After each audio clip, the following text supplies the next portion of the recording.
കരങ്ങൾ കൂപ്പി ദിവ്യകാരുണ്യത്തിലേക്ക് നോക്കി തമ്പുരാൻ്റെ സ്നേഹവും കരുണയൊക്കെ നമ്മുടെ മേൽ വർഷിക്കപ്പെടുന്ന നിമിഷങ്ങളാണിത്. എന്തെല്ലാം കാര്യങ്ങൾ നിങ്ങളെ അലട്ടുന്നുണ്ടോ, അസ്വസ്ഥപ്പെടുത്തുന്നുണ്ടോ? അസ്വസ്ഥതകൾക്കും ആകുലതകൾക്കും മീതെ പ്രവർത്തിക്കാൻ കഴിയുന്ന ഒരു ദൈവം ഇയാൾ താരയിലുണ്ട്. നിന്റെ കണ്ണു നിറയുന്ന വിഷയങ്ങൾ, നിന്റെ ഹൃദയത്തെ ഭാരപ്പെടുത്തുന്ന ജീവിതത്തിൻ്റെ അനുഭവങ്ങൾ, നിന്റെ കുടുംബം, കുടുംബ ബന്ധങ്ങൾ, നിന്റെ ഭാവി ജീവിതം, നിന്റെ സ്വപ്നങ്ങൾ, ഇതൊക്കെ താറുമാറാക്കിയ ജീവിതത്തിൻ്റെ അനുഭവങ്ങളെ തമ്പുരാൻ്റെ കരങ്ങളിലേക്ക് കൊടുത്ത് പുതുക്കി പണിയാൻ കഴിയുന്ന കർത്താവാണ് ഇയാൾ താരയിലുള്ളത്. എന്തും പുതുക്കി പണിത് കഴിയുമ്പോൾ അതിനൊരു ഭംഗിയുണ്ട്. ഇതാ നിന്റെ ജീവിതം നീ കർത്താവിന് കൊടുക്കുക, കുടുംബത്തെ കർത്താവിന് കൊടുക്കുക, നിന്റെ മക്കളെ, നിന്റെ സ്വപ്നങ്ങളെ, നിന്റെ ഭാവി ജീവിതത്തിൻ്റെ ആശങ്കകളെല്ലാം കർത്താവിന് കൊടുക്കുക. എന്നിട്ട് പുതുക്കി പണിയാൻ പറ. തമ്പുരാനെ, എൻ്റെ ജീവിതത്തെ നീ പുതുക്കി പണിയണമെന്ന് പ്രാർത്ഥിക്കും.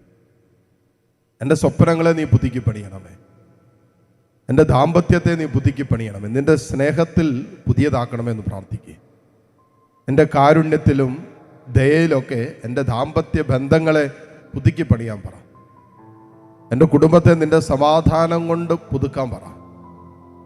നീ വാഗ്ദാനം ചെയ്ത സന്തോഷവും സമാധാനവും സ്നേഹവും ഒക്കെ കൊണ്ട് ഞങ്ങളുടെ ദാമ്പത്യത്തെ, ഞങ്ങളുടെ കുടുംബത്തെയൊക്കെ പുതുക്കി പണിയാൻ പറ. കർത്താവ്, എൻ്റെ മനസ്സും എൻ്റെ ചിന്തകളൊക്കെ പുതുക്കി പണിയപ്പെടേണ്ടതുണ്ട്. ഇന്ന് നിരാശകൾക്കും ആകുലതകൾക്കും അസ്വസ്ഥതകൾക്കൊക്കെ അടിമപ്പെട്ടു പോയ നിന്റെ മനസ്സിനെ പുതുക്കി പണിയണ്ടേ? തമ്പുരാന്റെ സ്നേഹത്തിൽ നിരന്തരമായി നിന്നെ അലട്ടുന്ന ജീവിതത്തിൻ്റെ അനുഭവങ്ങളെ ഈശോയുടെ സ്നേഹത്തിൽ പുതുക്കി പണിയണ്ടേ? നിന്റെ ഭാവിയെ, നിന്റെ പ്രതീക്ഷയെ, നിന്റെ പ്രത്യാശയൊക്കെ തകിടം മറിക്കുന്ന ജീവിത അനുഭവത്തിന്റെ നടുവിലല്ലേ നീ നിൽക്കുന്നേ? ആ വിഷയങ്ങളൊക്കെ പുതുക്കി പണിയണ്ടേ? എല്ലാം പുതുക്കി പണിയാൻ കഴിവുള്ള കർത്താവ് അൾത്താരയിലുണ്ട്.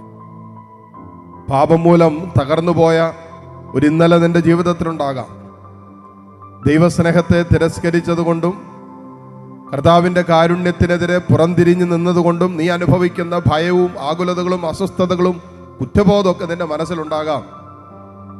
ഇതെല്ലാം പുതുക്കി പണിയാൻ, ഒരു പുതിയ ജീവിതം സമ്മാനിക്കാൻ നിന്റെ കർത്താവിന് പറ്റും. അതുകൊണ്ടാണല്ലോ വചനം പറയുന്നത്, ക്രിസ്തുവിലായിരിക്കുന്നവൻ പുതിയ സൃഷ്ടിയാണ്. Is A new creation. പുതിയ സൃഷ്ടിയാണ്. നിന്റെ ജീവിതത്തെ പൂർണ്ണമായും പുതുക്കി പണിയാൻ കഴിവുള്ളവൻ ഈ അൾത്താരയിലുണ്ട്. അതുകൊണ്ട് കർത്താവ് ചോദിക്കും, നീ എന്തിനാ ആകുലപ്പെടുന്നു? നീ എന്തിനാ അസ്വസ്ഥനാകുന്നു?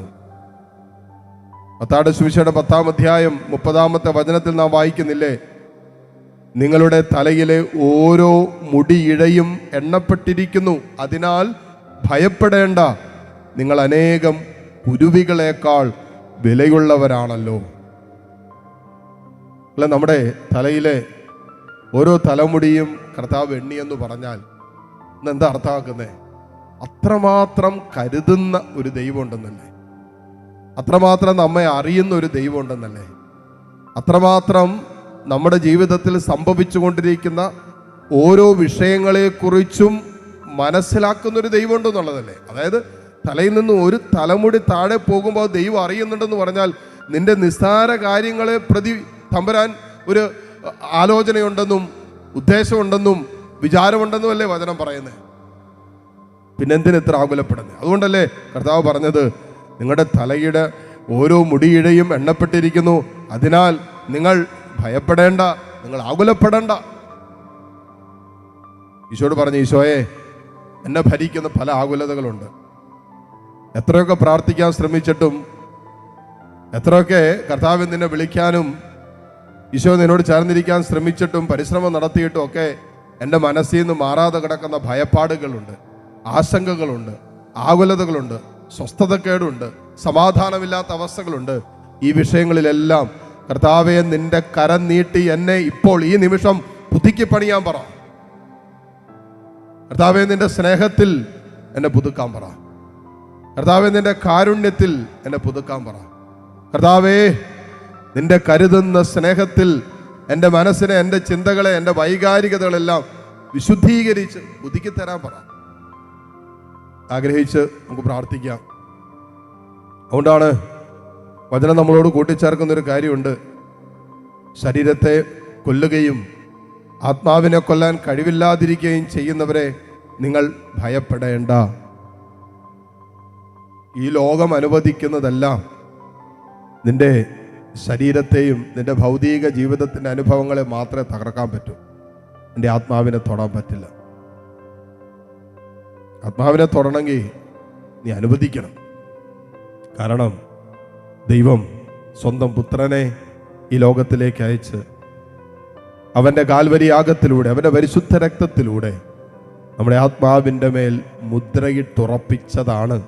ഒരു പിശാചിനെ തൊടാൻ പറ്റില്ല, ഒരു ശത്രുവിനെ തൊടാൻ പറ്റില്ല. കർത്താവ്, ഈ ദൈവിക സംരക്ഷണത്തിലാണ് ഞാൻ എന്ന ബോധ്യം ആത്മാവിൽ എനിക്ക് തരണമെന്ന് പ്രാർത്ഥിക്കാം. പാപം മൂലം നഷ്ടപ്പെട്ടു പോയ ദൈവിക സംരക്ഷണം വിശുദ്ധ ജീവിതത്തിലൂടെ തിരിച്ചു പിടിക്കാൻ കൃപ തരണമെന്ന് പ്രാർത്ഥിക്കാം. അഹങ്കാരം മൂലം നഷ്ടപ്പെട്ടു പോയ ദൈവിക സംരക്ഷണം എളിമയോടെ ദൈവ വചനം അനുസരിച്ച് സ്വീകരിക്കാനുള്ള കൃപ തരണമെന്ന് പ്രാർത്ഥിക്കാം. കർത്താവ്, ദൈവനിഷേധം മൂലം, അവിശ്വാസം മൂലം നഷ്ടപ്പെടുത്തി കളഞ്ഞ ദൈവാനുഗ്രഹങ്ങൾ വിശ്വാസത്തിൻ്റെ കരുത്തെടുത്ത് തിരിച്ചു പിടിക്കാനുള്ള ഒരഭിഷേകം തരണമെന്ന് ഈ നിമിഷം പ്രാർത്ഥിക്കുക. കരങ്ങളായിട്ട് ദൈവസനത്തിലേക്ക് ഉയർത്തിപ്പിടിക്കുക. നിങ്ങളുടെ പ്രാർത്ഥനാ വിഷയങ്ങളെല്ലാം ദൈവസനത്തിലേക്ക് ഉയർത്തിക്കുക. എന്തെല്ലാം കാര്യങ്ങളാണോ നിങ്ങളിപ്പോൾ അലട്ടിക്കൊണ്ടിരിക്കുന്നത്, ഈ ആരാധനയിൽ പങ്കുചേർന്ന് പ്രാർത്ഥിക്കുമ്പോൾ തമ്പുരാന്റെ സാന്നിധ്യത്തിലും കർത്താവിനെ നിന്റെ കൺമുമ്പിൽ കാണാൻ പറ്റുന്ന അകലത്തിലും നിനക്ക് സ്പർശിക്കാൻ പറ്റുന്ന അകലത്തിലായിരിക്കുന്ന ഈ സമയത്തും നിന്നെ അലട്ടുന്ന വിഷയങ്ങൾ എന്തൊക്കെയാണ്?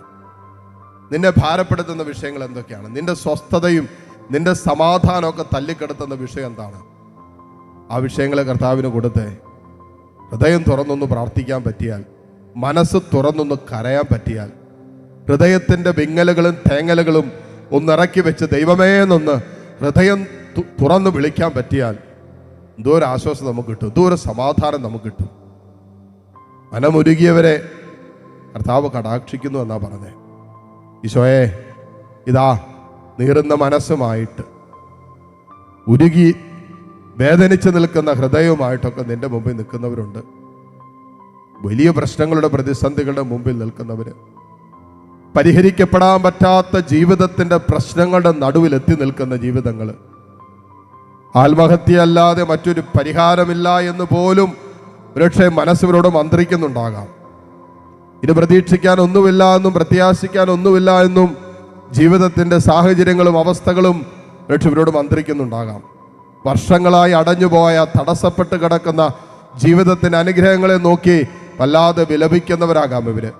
കർത്താവ്, ഈ വിഷയങ്ങളുടെയൊക്കെ നടുവിൽ ഇതാ ഞങ്ങൾ നിന്നെ ആരാധിക്കുന്നു, നിന്നെ സ്തുതിക്കുന്നു, നിന്നെ മഹത്വപ്പെടുത്തുന്നു. കർത്താവേ, നിന്റെ കരുണ ഇപ്പോൾ ഈ നിമിഷം ഈ മക്കളിലേക്ക് വർഷിക്കണമെന്ന് പ്രാർത്ഥിക്കുന്നു.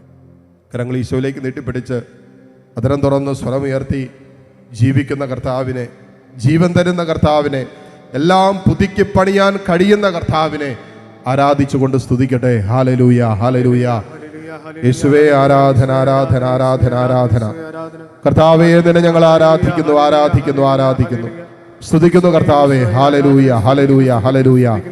കർത്താവേ, ഞങ്ങളെ, ഞങ്ങളുടെ കുടുംബങ്ങളെ, ബന്ധങ്ങളെ എല്ലാം നീ പുതുക്കി പണിയണമേ. ഞങ്ങളുടെ ഭാവി ജീവിതത്തെ നീ പുതുക്കി പണിയണമേ.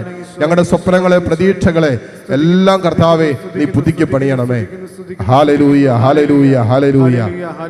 യേശുവേ, ആരാധന, ആരാധന, ആരാധന, ആരാധന. ഹല്ലേലൂയ, ഹല്ലേലൂയ, ഹല്ലേലൂയ, ഹല്ലേലൂയ. യേശുവേ, ആരാധന, ആരാധന, ആരാധന, ആരാധന, ആരാധന. ഹല്ലേലൂയ, ഹല്ലേലൂയ, ഹല്ലേലൂയ. ഈശോയെ ആരാധന, ഈശോയെ നന്ദി, ഈശോയെ നന്ദി.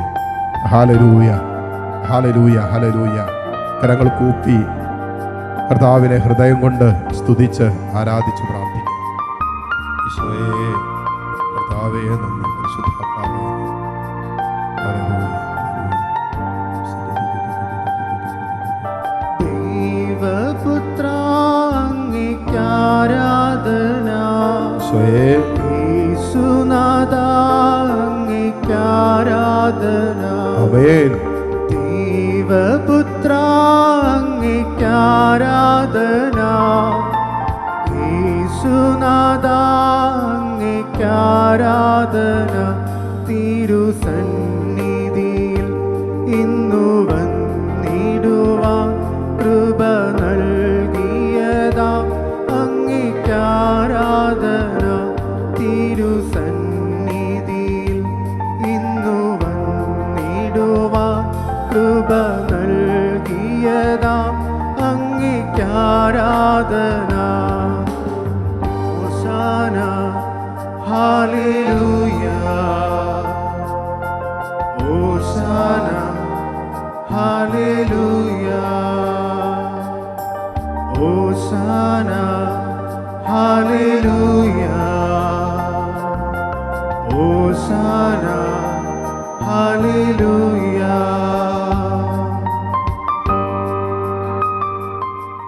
ഒട്ടുമേലായിരിക്കാം.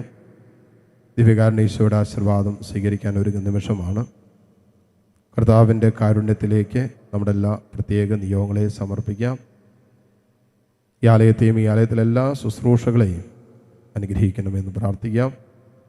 നമ്മുടെ കുടുംബാംഗങ്ങൾ, കുടുംബത്തിൽ പ്രാർത്ഥന ആവശ്യമുള്ളവർ, രോഗികളായി കഴിയുന്നവർ എല്ലാവരെയും ചേർത്ത് നിർത്തി താഴ്ന്ന സ്വരത്തിൽ കർത്താവിനെ സ്തുതിച്ച് ഈശോയുടെ ആശീർവാദം നമുക്കിപ്പോൾ സ്വീകരിക്കാം. ഹല്ലേലൂയ ഹല്ലേലൂയ ഹല്ലേലൂയ.